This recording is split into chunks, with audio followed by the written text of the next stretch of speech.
Oiê, eu sou a Suami, sou voluntária aqui na Meninas de UX e hoje a gente vai falar um pouquinho sobre designer precisa saber de código em UX. Então hoje eu tô aqui com a Tami e com a Mariana Monteiro. Elas vão estar aqui compartilhando um pouco das experiências dela durante a carreira e eu gostaria de pedir para que vocês se apresentassem, por favor. Boa. Beleza, então.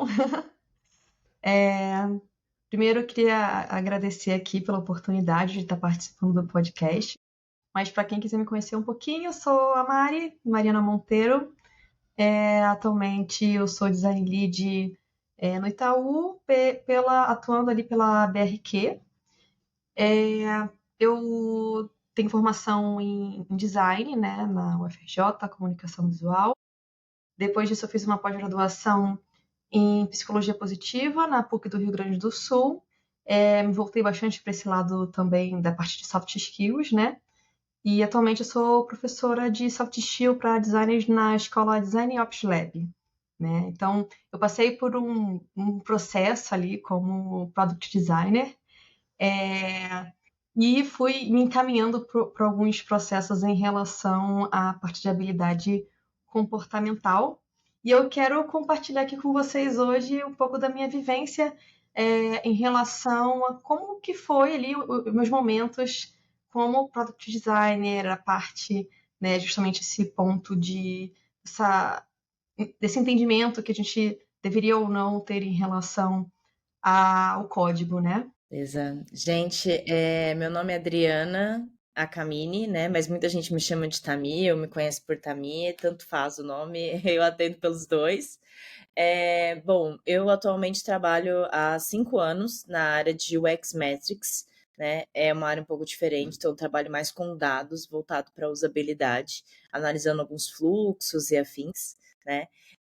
Eu sou formada em publicidade, mas eu sempre gostei muito de dados, por incrível que pareça, e eu acabei descobrindo o UX no meio do caminho, né? Tô aprendendo desde então, desde que eu fiz essa migração de carreira, aprendendo sobre informações, né? E atualmente, tudo que eu meio que aprendi, estou aprendendo ainda, porque ainda estou na área, né? Eu dou alguns conteúdos, workshops e afins, e também dou aula na PUC Minas, numa pós-graduação, para poder falar sobre o X-Metrics. Então, é isso. Ah, eu trabalho no Inter, né? É uma empresa, acho que é bancário também. Show! Então, eu vou iniciar com as perguntinhas. A primeira que eu gostaria de perguntar para vocês é: no trabalho atual de vocês, vocês já precisaram entender ou escrever código? E como que isso impactou nos projetos atuais de vocês? Você quer começar, Mariana? Eu posso começar?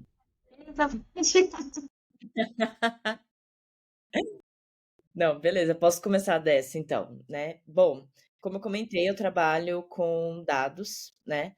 E dentro do meu time, por exemplo, a maioria dos pro designers sabe pelo menos fazer uma linha de código, nem que seja para consulta, né? Então, assim, eu sei que talvez a Mariana vai trazer um outro tópico de código, talvez codar de fato produtos e afins, né? Mas o que a gente usa muito no dia a dia é código para análise de dados. Então, SQL, por exemplo, é algo que eu sei que todo mundo da minha equipe consegue usar pelo menos um pouquinho. Então, a gente usa assim, basicamente diariamente. Boa. Aqui no meu trabalho atual, ali no meu cargo atual, é um ponto, eu diria que além da questão também de você saber necessariamente o código em específico, um ponto muito interessante é você saber o conceito do código. Por que aquilo é feito de determinada maneira, como é que é a estrutura, como é que é a questão da arquitetura de informação, quanto que a estrutura de um protótipo, por exemplo, pode estar interferindo num código, né, na programação. Então, hoje em dia, eu utilizo muito isso para orientar o time, né? Então, por exemplo, eu lidero um time de pesquisa e esse time, ele passa ali por muitos protótipos do banco, né? E precisa passar por uma série de validações E é importante que as pessoas tenham esses conceitos, entendam do porquê é importante a semântica ali de um protótipo, da arquitetura da informação em si, e como que isso pode, de fato, interferir no resultado final, né? É importante a gente ter essa visão.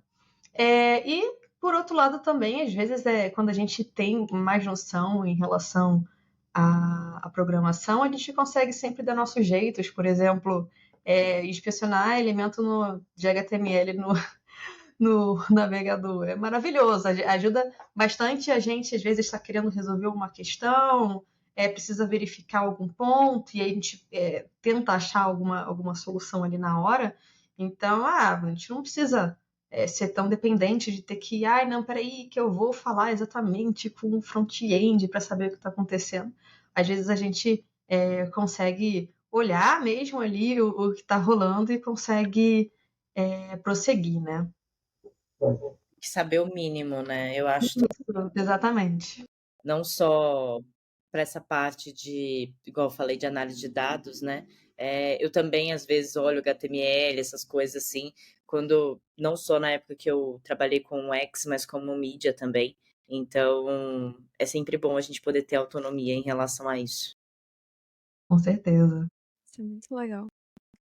Então, eu gostaria de saber se quando vocês iniciaram na área, em relação entre UX e o código, o que vocês acham que era diferente? Tipo, o que vocês acham que mudou? Se mudou muita coisa? Bom, agora com a IA, com certeza vai mudar bastante coisa, né? Olha, eu sou da época que eu me aventurava em sites de ActionScript, né? Lá com... Então, mudou muito. Assim, na época que eu comecei a trabalhar nessa área, nem existia o Bootstrap ainda, né? Então, a parte ali de você lidar com design responsivo estava surgindo e eu comecei, na verdade, na área do design de forma muito atrevida, né? Então, na verdade, quando eu comecei, eu queria fazer site, eu queria ser independente, né? Então, eu acabei aprendendo o conceito de front-end, de HTML, CSS,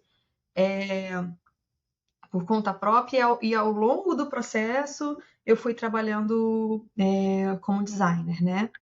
E mudou muito porque antigamente tudo era muito mais manual, né? Então a gente não tinha tantas facilidades, né? Acho que como a tecnologia como um todo. Hoje em dia, se a gente quiser ter acesso a um site já pronto, e, enfim, ali a gente tem o código todo para gente, então é muito mais acessível, por exemplo, hoje em dia, um designer ter o seu próprio site na base do no-code, né? Sem saber uma linha de código. Então, hoje isso é possível. Na época que eu comecei, isso não era possível. Na época que eu comecei, se você quisesse ter o seu site, né, você precisava de fato, no mínimo, saber HTML e CSS. E se você quisesse ter uma loja virtual, na época, sei lá, tinha um Magento e aí você tinha que saber pelo menos o WordPress, ter uma noção de JavaScript.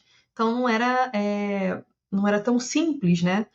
E isso tem suas questões, porque eu acho que a gente acabava sendo mais forçado, de uma certa forma, a entender um pouco como que funcionava a questão da linguagem de programação naquela época, porque as coisas eram mais difíceis. E hoje em dia, talvez não. Hoje em dia é possível fazer uma série de coisas sem você precisar saber código.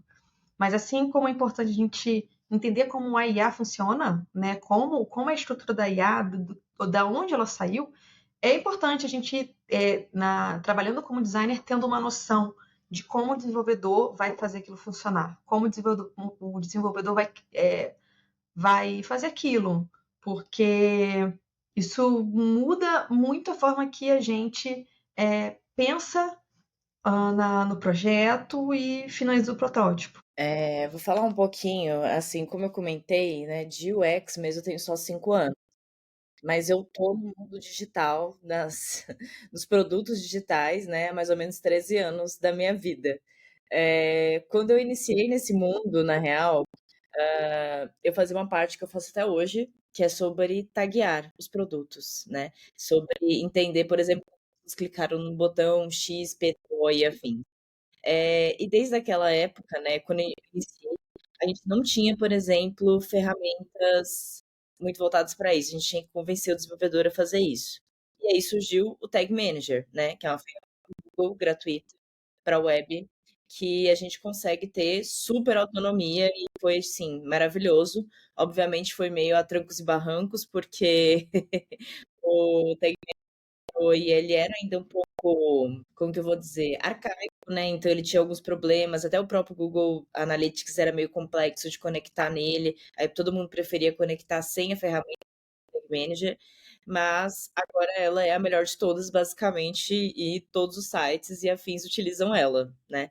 E vou dar um contexto, quando eu entrei na era de UX, como eu comentei, não faz 5 anos que eu tô nessa área, e mesmo assim as coisas já mudaram muito, né? Não parece muita coisa 5 anos, mas é muito pensando aí nessa era da IA, né? Então, por exemplo, essa questão de código, essa questão de fazer uma query, por exemplo. Já fiquei um tempo revisando query e eu descobri que era uma vírgula que estava faltando. Agora você tem ferramenta, um chat GPT da vida que você manda e fala assim, corrija para mim, né? E é o que eu sempre falo para alguns alunos, para algumas pessoas que me perguntam, né? Eu acho que você tem que saber o mínimo para pedir esse mínimo para a ferramenta do chat GPT, basicamente, né? Você tem que saber a lógica, né?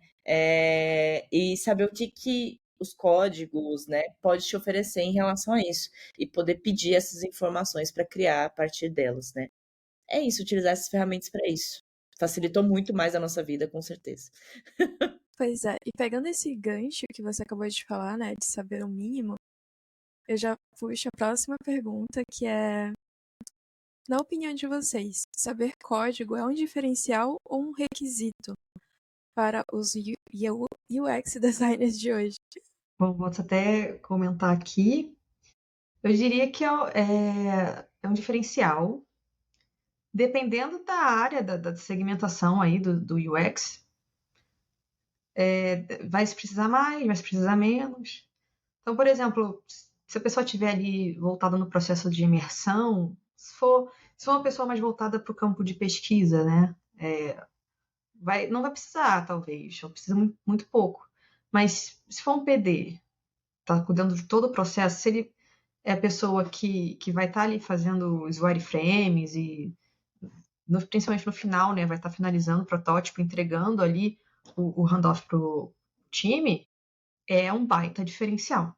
E eu diria que, no mínimo, entender o conceito é um requisito. Você pode você não precisa saber codar, né? Você não precisa saber levantar uma landing page, mas que é um requisito você saber sobre semântica, sobre acessibilidade, sobre como é que funcionam as tags, né? O que é um H1, H2, H3, o que é uma tag de imagem, o que é alt.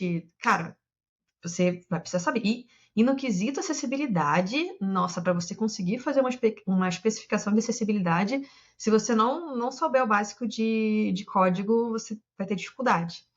Então, assim, não é um requisito para você conseguir emprego. Tem muita gente que consegue emprego e não necessariamente sabe de código.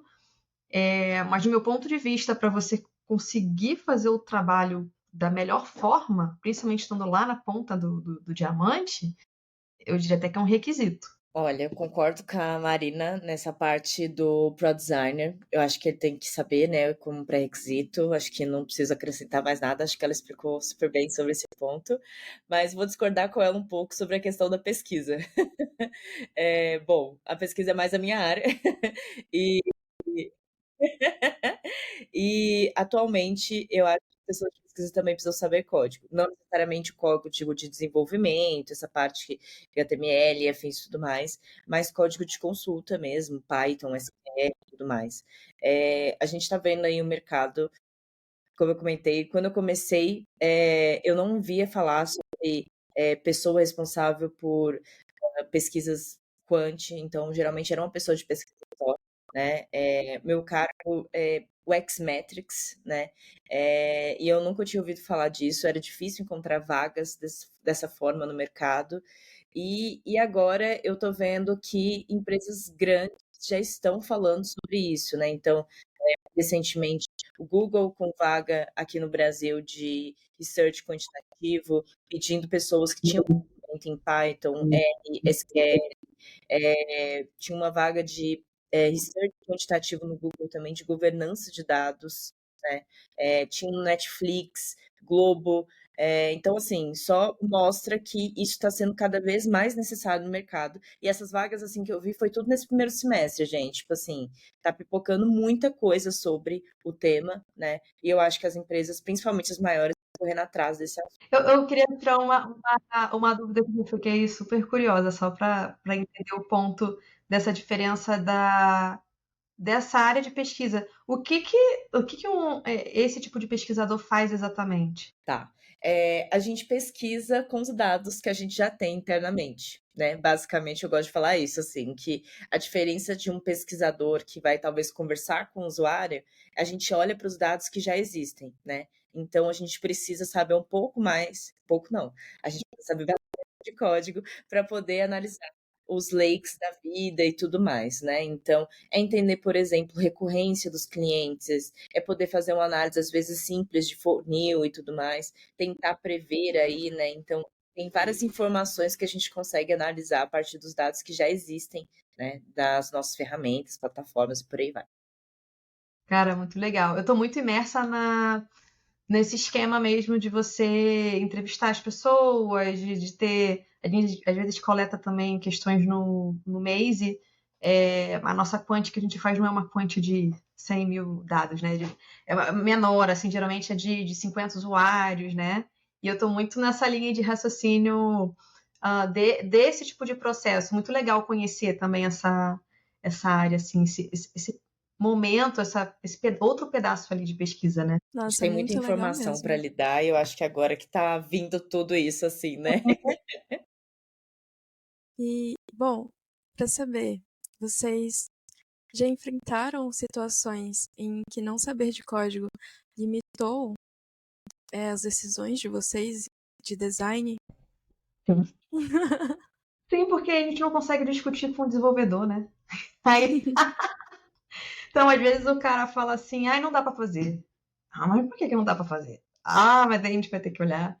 Então, quando eu comecei a trabalhar em projetos maiores, eu descobri a tal da API.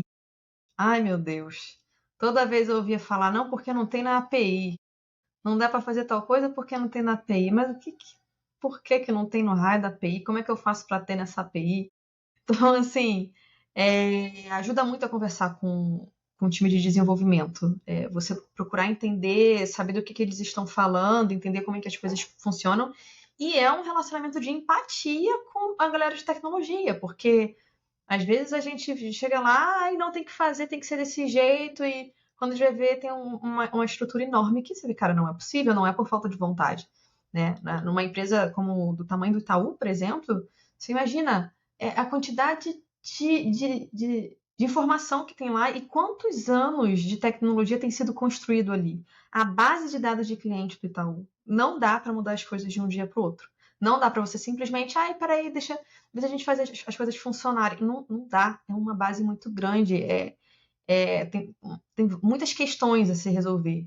Então, não adianta também a gente chegar e fazer um protótipo lindo e maravilhoso com todas as funcionalidades pensadas ali para o cliente, se quando a gente passa para o desenvolvedor, o cara vai olhar para a gente e falar assim, cara, você tá louca, isso daí não dá para fazer. Então, estrategicamente, é preciso pensar em evolução. Não é que você jamais possa fazer, mas você não pode pegar um sistema que está feito de um jeito há sei lá quantos anos, acho que já fez 100 anos o Itaú, e você achar que você simplesmente vai mudar para uma tecnologia de ponta e que vão fazer. Então precisa de pensar no processo, precisa pensar na evolução, precisa entender qual é o momento de tecnologia, e aí é um ponto muito importante diferencial do designer para isso. Quem é aí que está responsável? Que equipe que está responsável aí por essa API? Como é que a gente faz? E aí você vai ter que conversar, talvez com um coordenador, um gerente de tecnologia, para convencer ele de que ele tem que fazer o time dele fazer aquilo funcionar. Então, vai ter muita negociação em volta e um plano assim de desenvolvimento em relação a esse produto.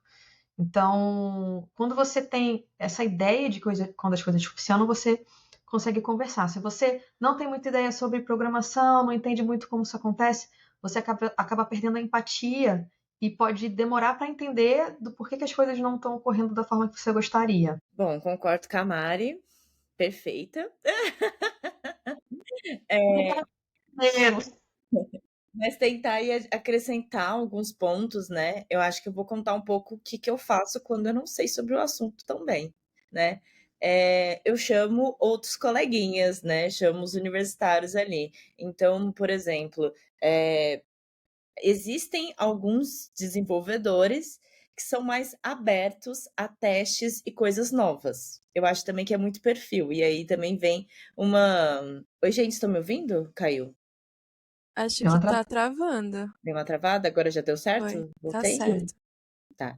Bom, então eu acho também que existem desenvolvedores, como existem, né, pro designers, por aí vai, né, pessoas e pessoas, né. E aí existem algumas pessoas, alguns desenvolvedores que são mais abertos a testes, né, a experimentar coisas novas, a procurar coisas novas e tudo mais.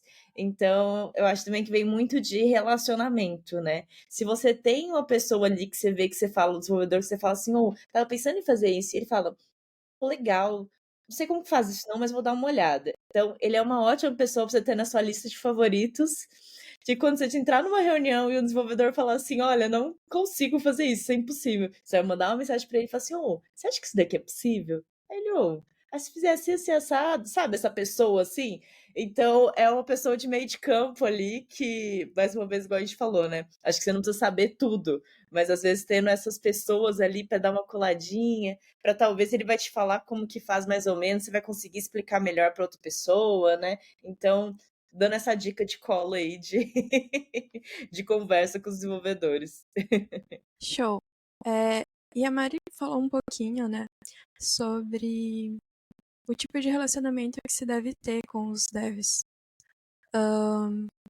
Qual é a melhor forma de um UX designer se comunicar com os desenvolvedores sem causar atritos? O que vocês acham? Olha, eu acho que não existe uma fórmula mágica. Assim, eu acho que não existe uma resposta certa para isso, assim, né? Eu acho que é empatia, entender que, né, são pessoas diferentes, às vezes mentalidades diferentes, né?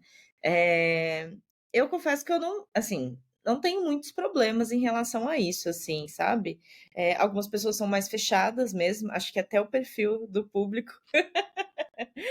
Mas não generalizando, óbvio, porque eu acho que tem pessoas também que são super tranquilas, super conversadoras, né? Não é não é de modo geral uma coisa só para todos.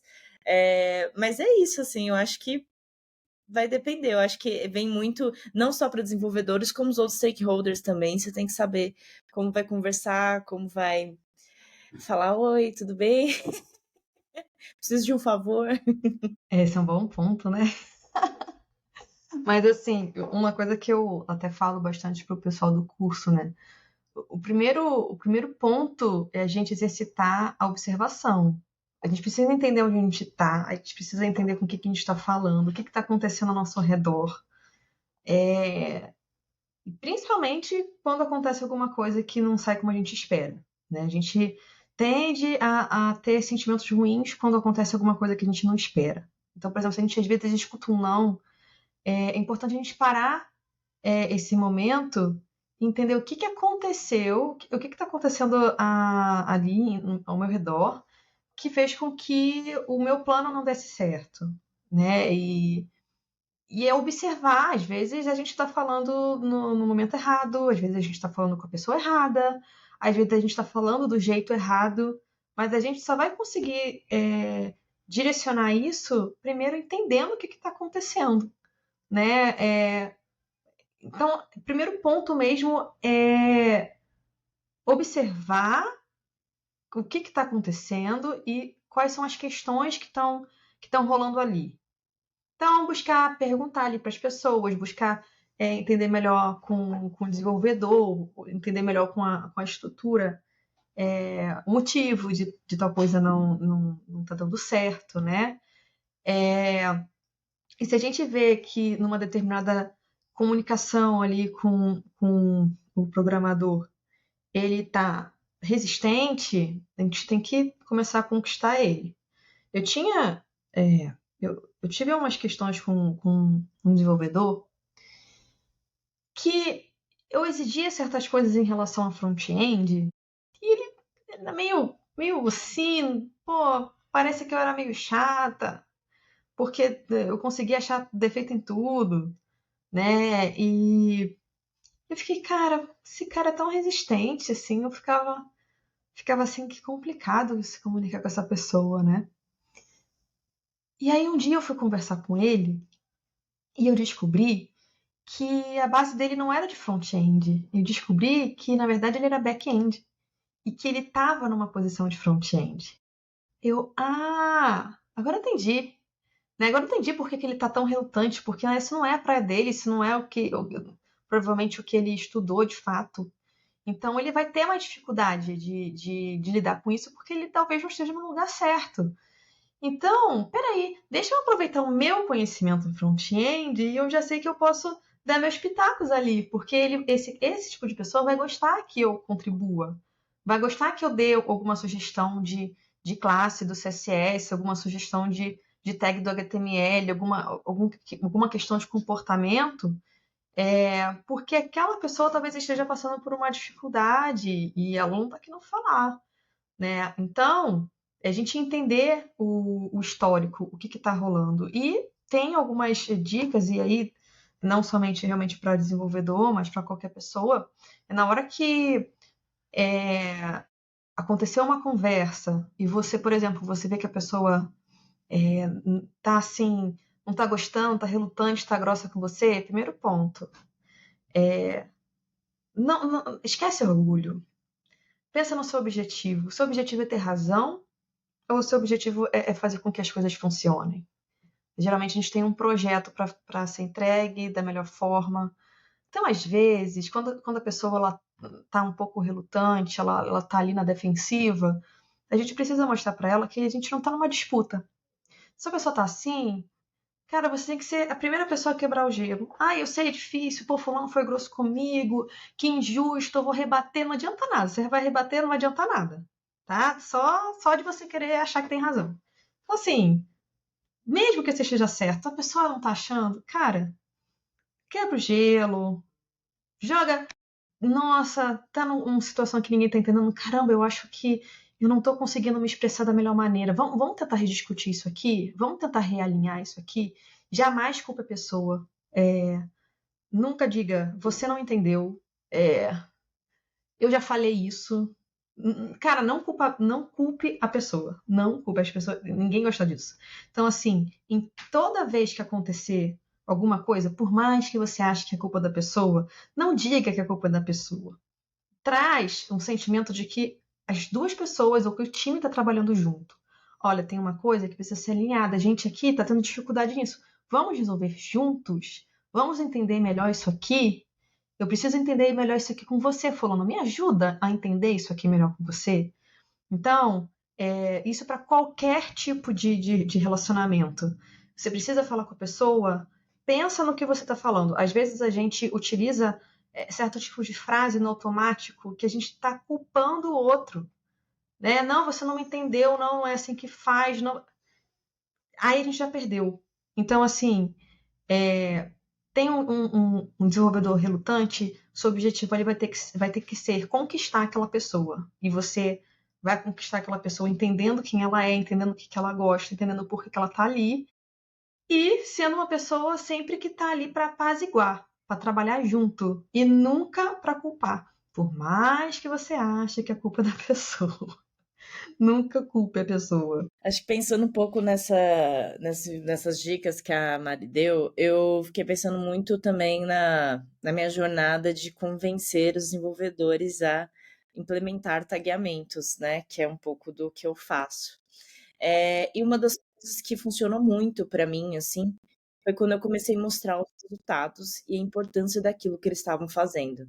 Então, assim, acho que às vezes a gente não chama o desenvolvedor para um início de projeto, uma apresentação de pesquisa, ou para mostrar um discover ou algo assim, porque a gente acredita que ele vai estar muito atarefado. E às vezes está mesmo.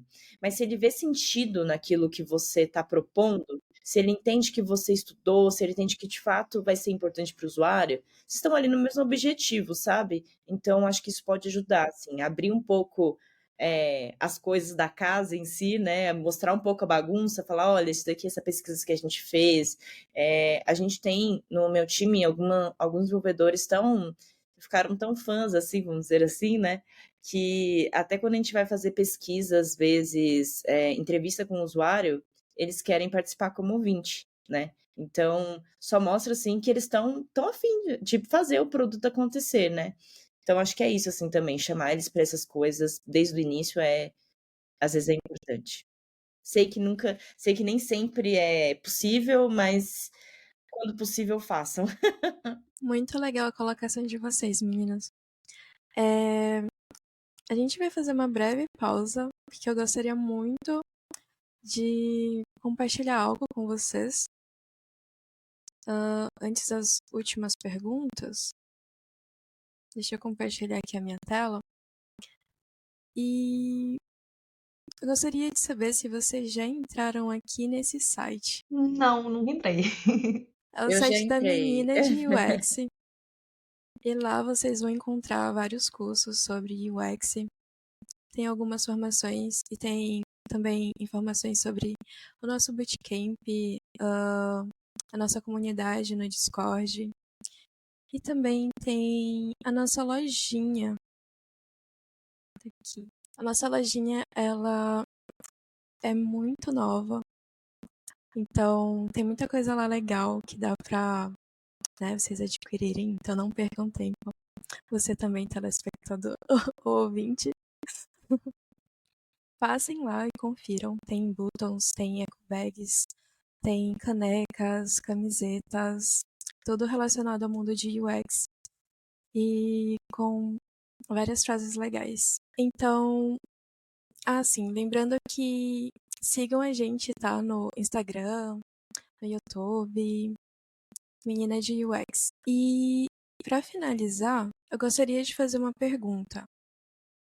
Como que vocês veem a fronteira entre UX designer e UX engineer no futuro? Pode começar, Mari. Nossa, essa me pegou de surpresa. O primeiro ponto, eu acho que eu precisaria estudar mais sobre o UX Engineer, né? Eu fiquei até curiosa. Você consegue dar um breve contexto pra gente dessa nova área? Então, pelo que eu sei, o UX Engineer é uma pessoa que ela tem tanto as competências de UX, né? Mas também tem as competências de uma pessoa que desenvolve, que domina mesmo tanto os códigos quanto o no-code. E eu acredito que seja algo nesse sentido. Cara, eu vou falar de uma forma muito superficial, muito assim, pegando assim pela primeira vez informação. Não sei se está me parecendo uma coisa que eu ouvi falar sobre o designer full stack, né? Não sei se é a mesma coisa. Em relação a certo tipo de função que você acaba meio que juntando duas áreas, né? Você está juntando ali o lado de UX com o lado de programação, de repente. Eu fico pensando, eu acho que depende da onde você está inserido, né? De como. Porque assim, cada coisa tem.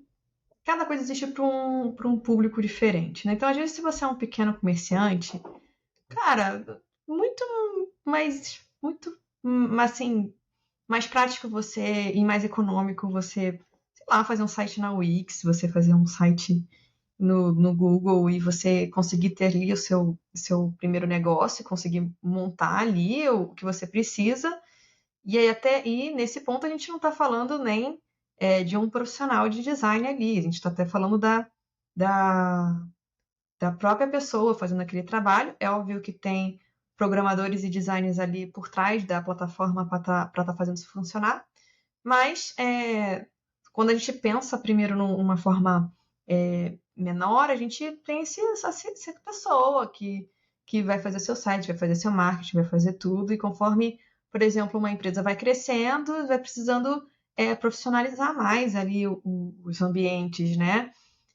E talvez, quando você precisa de um profissional, não duvido que tenha ali algum tipo de estrutura onde, pela quantidade de demandas, você ter um profissional que saiba sobre as duas áreas, que isso possa funcionar, né? Quando a gente, por exemplo, mistura a questão ali de design código, eu já fiz um pouco desse tipo de coisa quando eu era designer que fazia tanto a parte do design lá do layout no Photoshop, e depois entregava o front-end já pronto e a parada, o domínio lá, tudo hospedado. Então era uma pessoa assim, né? Eu era aquela designer faz tudo, digamos assim. Só que chega uma hora que, quando as coisas vão avançando, quando você vai querendo desafios maiores, você acaba cada vez mais se especializando, né? E não ampliando a área. É importante que a gente tenha uma visão do todo, mas no final das contas, quanto maior o desafio que a gente tem, mais a gente acaba se especializando. Então, por exemplo, eu resolvi focar o meu trabalho especializado ali em habilidade comportamental, em soft skills. Eu tenho focado nesse ponto porque a gente consegue se tornar referência quando a gente estuda mais sobre aquele ponto. Então, eu fico pensando sobre em que contexto estaria inserido esse tipo de profissional, né? Qual seria a demanda que ele tem para ele trabalhar com essas duas coisas? Talvez para algum contexto do mercado seja interessante, mas como a gente vê por aí, assim, né? É mais normal que empresas menores tenham profissionais mais genéricos e que empresas maiores tenham profissionais mais especialistas, cada um na sua área, né? E isso, na minha percepção da informação que eu tive agora sobre sobre essa área. Mas talvez eu chegue lá e pesquise mais a fundo sobre UX Engineers e descubra outras coisas que eu não sei. Mas eu diria que a minha percepção é essa. Olha, como a Mari comentou também, é a primeira vez que eu ouvi falar sobre o tema hoje, então não tenho muito a dizer. Eu acho que, assim, na verdade, o que eu posso dizer, talvez, que é uma coisa que eu acredito muito, é que cada vez mais o Product Designer ele vai ser analista, né? Então ele vai precisar fazer pesquisa, ele vai precisar analisar dados, mais talvez do que o código em si. Pode ser que eu esteja indo para outro caminho, né? Mas assim, por quê? As coisas, igual a Mari comentou em alguma outra pergunta passada, né? Então a gente já tem muita coisa low code, por exemplo, né? Já está tudo meio que pré-pronto, né? Os componentes ali, tudo preparado. Então, assim, basicamente é o quê? Entender de fato o que o usuário precisa, testar e colocar lá, né? Você não vai ter tanto trabalho para desenhar, porque já vai estar meio que tudo pronto, né? E possivelmente a gente pode estar falando de um futuro em que você não vai precisar nem desenhar no Figma, talvez, já vai desenhar direto dentro do produto, né? Não sei, tipo, de tão rápido que estão as coisas. Então, eu imagino um profissional muito mais analista, né? Do que detalhista em algumas outras coisas, do tipo, sei fazer não sei o que lá no Figma e afins, né? Então, é isso. Foi um pouco além do que se perguntou, mas é porque eu também não sei responder o que você me perguntou. Não, tá ótimo, perfeito. Antes de finalizar, eu gostaria de deixar o espaço aberto para vocês darem o recado de vocês, se vocês tiverem serviços, né, para a comunidade, mentorias. Por favor, fiquem à vontade. Vou começar então. Fiquei esperando uma... Gente, bom, como comentei, né, podem me adicionar no LinkedIn. Adoro conversar sobre o tema. Acho que eu sou muito entusiasta, porque estou aí vivendo isso, né, e adoro saber a realidade das outras pessoas em relação a isso. Eu tenho um grupo no LinkedIn, é um grupo fechado, moderado, para a gente não falar de outras coisas, mas falando um pouco sobre o Xmetrics, divulgando alguns conteúdos sobre. E estou aberta a mentorias também, se caso precisarem, entre em contato comigo pelo LinkedIn. Estamos por aí. Legal, eu já vou entrar lá. Eu também estou ali no LinkedIn, então me sigam. Eu tenho Instagram, eu tenho TikTok, eu acabo sendo, para a área do design, você acaba sendo bem ativa no LinkedIn. Todos eles é Mari Monteiro Design, então é tranquilo de me achar.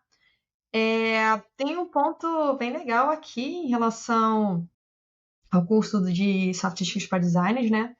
A gente vai ter uma nova turma em julho e já temos inscrições abertas para o curso. Um ponto muito legal é que temos aqui uma parceria com Meninas de UX, né? E a gente concede um cupom de 15% de desconto para quem é das Meninas de UX e uma bolsa. Então, daqui a pouco aí o pessoal do Design Ops Lab vai ter um contato com o pessoal e vão sortear uma bolsa. Essa é a segunda turma. Então, aconteceu no mesmo esquema na primeira turma que aconteceu no início do ano. E para quem quiser entender um pouco em relação do conteúdo do curso, é um curso voltado para designers, voltado tanto em questão de como você consegue evoluir o seu projeto de design e trazer a cultura de design dentro da sua empresa, mas também para uma questão de evolução de carreira, né? Então, às vezes você para toda assim, cada um vai ter seu espaço. Acho muito interessante. Para quem está começando na carreira, é legal para já conseguir se posicionar, entender como é que a gente faz o planejamento. Tem, por exemplo, a pessoa que está ali talvez estagnada na carreira também é interessante, porque a gente pode explicar melhor e ver o que está acontecendo para que a promoção não esteja surgindo, o que será que a pessoa pode observar ali para se desenvolver e criar um plano ali de carreira. Inclusive, a última aula é exatamente isso, a gente tem um material que eu disponibilizo, que é um plano estratégico de desenvolvimento de carreira. Então, a gente vai pensando tanto nas habilidades soft skills, então vocês vão ter aula sobre empatia, sobre comunicação não violenta, sobre inteligência emocional, sobre pensamento crítico, sobre negociação, sobre as formas de você falar, e no final a gente direciona tudo isso para dar um start ali em quem quiser já desenvolver a sua carreira. E a partir do momento que o pessoal, né, que a gente acaba criando uma comunidade, a gente acaba criando um contato que, enfim, que a gente pode se ajudando depois. Então, é isso e já estamos ali com as nossas inscrições para o curso. Então, só para relembrar, se eu quiser ter acesso, né, a esse curso, como que eu faço, Mari? Tem o site, tem no meu LinkedIn, eu vou estar sempre falando sobre isso, né? Eu consigo. Que acho que não vai dar para deixar o link, né? Acho que não, mas você pode estar falando novamente o seu LinkedIn. Ah, E boa. pode falar como que a gente te acha por lá. Boa, maravilha. É Mari Monteiro Design no meu LinkedIn. Esse curso é pela escola Design Ops Lab. Inclusive, eu vi que no site de vocês tem lá o nomezinho do Design Ops Lab ali. Show, perfeito, então. Beleza? Beleza. E Tami, você quer deixar o seu LinkedIn também? Acho que você não comentou. Beleza. Então, o meu LinkedIn é Adriana Tamie, Tami, Akamine, Akmine. Meio complexo, mas eu prometo que vai ser fácil de me achar. Pode colocar Adriana e o Xmetrics, vocês conseguem me procurar na busca ali, beleza? Beleza, então, muito obrigada, viu, pela participação de vocês. É uma honra ter vocês aqui no espaço da Menina de UX sempre. E até a próxima, né? Espero ver vocês nos próximos eventos. Muito obrigada mesmo. Valeu, com certeza. Obrigadão.